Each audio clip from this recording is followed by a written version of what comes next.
देखो let A vector equal to I cap minus 2j cap plus 3k cap if B vector is a vector such that A vector dot B vector equal to B vector the magnitude the square equal to A minus B the magnitude किंदे equal है √7 they find की करना है magnitude of B vector. देखो अपने कोल की है modulus of A minus B vector equal to √7 ठीक है। Magnitude of A vector minus B vector कहते इक्वल दिता है √7 दे। तुसी स्केयरिंग बोथ साइड करो।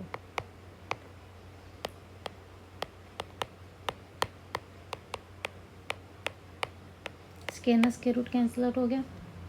देखो अपने कोल ए माइनस बी दे मैग्नीट्यूड दी स्केयर दी आइडेंटिटी होंदी है ए वैक्टर दा मैग्नीट्यूड फिर स्केयर प्लस बी वैक्टर दे मैग्नीट्यूड दा square minus 2 A dot B equal to 7।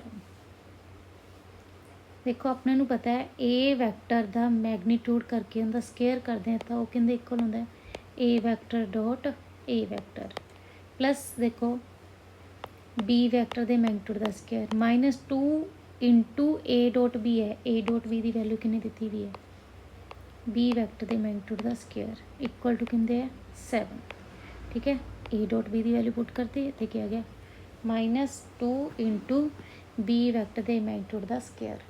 देखो ए डॉट ए तो फाइंड करनी पऊगी ए वैक्टर गिवन है अपने को I cap minus 2j cap plus 3k cap I cap minus 2j cap plus 3k cap dot I cap minus 2j cap plus 3k cap plus minus minus minus B vector दे magnitude दा square equal to 7।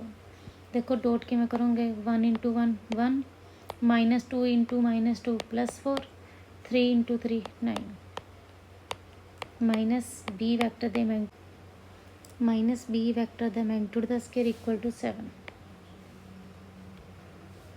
देखो ये कितना बन गया 14 minus B vector दे magnitude दा square equal to 7। देखो माइनस का प्लस का 7 इधर आके माइनस का 7 हो जाएगा माइनस का बी का वैक्टर द मैग्नीट्यूड दा स्केयर इधर आ जाएगा ठीक है। ये किंदे इक्वल आ गया 7 बी वैक्टर दे मैग्नीट्यूड दा स्केयर बी वैक्टर दा मैग्नीट्यूड किंदे इक्वल आ जाए √7 दे ठीक है। ਆਪਾਂ बी वैक्टर दे मैग्नीट्यूड की वैल्यू ही फाइंड करनी सी।